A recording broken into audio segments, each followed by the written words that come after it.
السلام علیکم ورحمۃ اللہ وبرکاتہ۔ آپ سب کیسے ہیں؟ امید کرتی ہوں آپ سب خیریت سے ہوں گے۔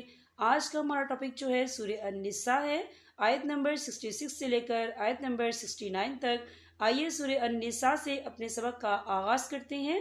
نحمد و نصلی علی رسولہ الکریم، اما بعد فاعوذ باللہ من الشیطان الرجیم، بسم اللہ الرحمن الرحیم۔ وَلَوْ أَنَّا كَتَبْنَا عَلَيْهِمْ أَنِ اقْتُلُوا أَنفُسَكُمْ، یہاں دیکھیں أَنِ اقْتُلُوا، یہاں پہ واو مدہ ہو رہا ہے، واو ساکن ہے، واو ساکن سے پہلے پیش ہے اور اس پر چھوٹی سی مد بھی ہے، تو ہم اسے 3 یا 4 حرکت کے برابر کھینچ کے پڑھیں گے۔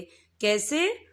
أَنِ اقْتُلُوا أَنفُسَكُمْ أَوِ اخْرُجُوا مِن دِيَارِكُمْ مَا فَعَلُوهُ، یا دیکھیں من دیارکم، من، یہاں نون ساکن ہے، نون ساکن کے بعد جو ہے دال آ رہا ہے اور دال جو ہے اکفا کا ورڈ ہے، تو ہم یہاں اکفا کریں گے، نون ساکن کی آواز کو ناک میں چھپائیں گے۔ اور آگے دیکھیں من دیارکم، یہاں میم ساکن ہے، میم ساکن کے بعد جو ہے میم مشدد والا حروف آ رہا ہے، تو یہاں پر ادغام شفوی ہوگا، ہم پچھلے میم کو اگلے میم میں مدغم کریں گے اور ہم یہاں غنہ بھی کریں گے۔ کیسے؟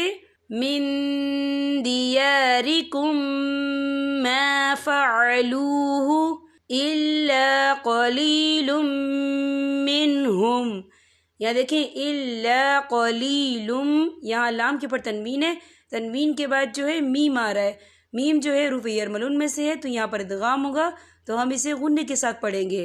اور آگے دیکھیں آپ کو چھوٹی سی توئیں لکھی نظر آ رہی ہے، تو یہ فعل مطلق کی علامت ہے، تو یہاں پہ ٹھہرنا بہتر ہے۔ وقف کی صورت میں ہم اسے کیسے پڑھیں گے؟ الا قلیل منہم ولو انہم فعلوا ما یوعظون به لکان خیرا لہم واشد تثبیتا وَإِذًا لَآتَيْنَاهُمْ مِن لَّدُنَّا، یہ دیکھیں وَإِذًا لَآتَيْنَاهُمْ، یہاں میم ساکن ہے، میم ساکن کے بعد جو ہے میم مشدد والا حروف آ رہا ہے، تو یہاں پر ادغام شفوی ہوگا، ہم پچھلے میم کو اگلے میم میں مدغم کریں گے اور ہم یہاں غنہ بھی کریں گے۔ کیسے؟ وَإِذًا لَآتَيْنَاهُمْ مِن لَّدُنَّا، یہاں دیکھیں من لدنا، یہاں خالی الف سے پہلے زبر ہے اور اس پر چھوٹی سی مد بھی ہے، تو ہم اسے 3 یا 4 حرکت کے برابر کھینچ کے پڑھیں گے۔ کیسے؟ وَإِذًا لَآتَيْنَاهُمْ مِن لَّدُنَّا أَجْرًا عَظِيمًا، یہاں دیکھیں اجرن، وا کے پر تنوین ہے، تنوین کے بعد جو ہے عین آ رہا ہے اور عین جو ہے حروف ہلکی کا ورڈ ہے، تو ہم یہاں اظہار کریں گے، ہم اسے بنا غنہ کے پڑھیں گے۔ کیسے؟ اجرا عظیما وَلَهَدَيْنَاهُمْ صِرَاطًا مُسْتَقِيمًا، یہ دیکھیں صِرَاطًا، تو کے پر تنوین ہے، تنوین کے بعد جو ہے میم آ رہا ہے اور میم جو ہے حروف یرملون میں سے ہے، تو یہاں پر ادغام ہوگا، تو ہم اسے غنہ کے ساتھ پڑھیں گے۔ کیسے؟ صِرَاطًا مُسْتَقِيمًا وَمَن يُطِعِ اللَّهَ، یا دیکھیں وَمَن، یہاں نون ساکن ہے، نون ساکن کے بعد جو ہے یا آ رہا ہے اور یا جو ہے حروف یرملون میں سے ہے، تو یہاں پر ادغام ہوگا، تو ہم اسے تھوڑا سا غنہ کے ساتھ پڑھیں گے۔ کیسے؟ وَمَن يُطِعِ اللَّهَ وَالرَّسُولَ فَأُولَئِكَ، یا دیکھیں فَأُولَا، لام کے پر کڑی حرکات ہے اور اس پر مد بھی ہے، یہ مد جو ہے مد متصل ہے، اس کی مقدار 4 حرکت کے برابر ہے، تو ہم اسے 4 حرکت کے برابر کھینچ کے پڑھیں گے۔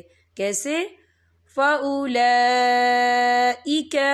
مَعَ الَّذِينَ أَنْعَمَ اللَّهُ عَلَيْهِمْ مِنَ النَّبِيِّينَ، یا دیکھیں علیہم، یہاں میم ساکن ہے، میم ساکن کے بعد جو ہے میم مشدد والا حروف آ رہا ہے، تو یہاں پر ادغام شفوی ہوگا، ہم پچھلے میم کو اگلے میم میں مدغم کریں گے اور ہم یہاں غنہ بھی کریں گے۔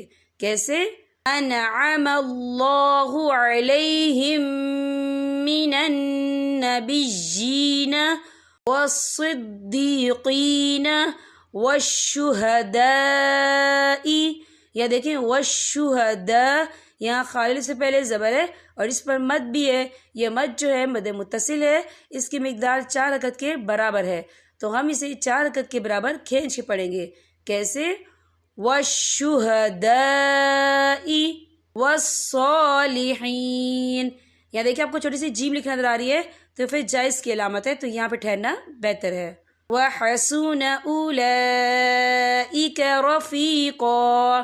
یہ دیکھیں وَحَسُنَ أُولَئِكَ، یہاں پہ لام کے پر کڑی حرکات ہے اور اس پر مد بھی ہے. یہ مد جو ہے مد متصل ہے، اس کی مقدار 4 حرکت کے برابر ہے، تو ہم اسے 4 حرکت کے برابر کھینچ کے پڑھیں گے. کیسے؟ وَحَسُنَ أُولَئِكَ رَفِيقًا. یہاں پر ہمارے سبق کا اختتام ہوتا ہے. آپ نے اس کی روزانہ پریکٹس کرنی ہے. دیکھیں جب تک آپ پریکٹس نہیں کریں گے آپ کے مخارج میں، آپ کے تلفظ میں بہتری نہیں آئے گی. اب میں آپ سے اجازت چاہوں گی. السلام علیکم ورحمۃ اللہ وبرکاتہ.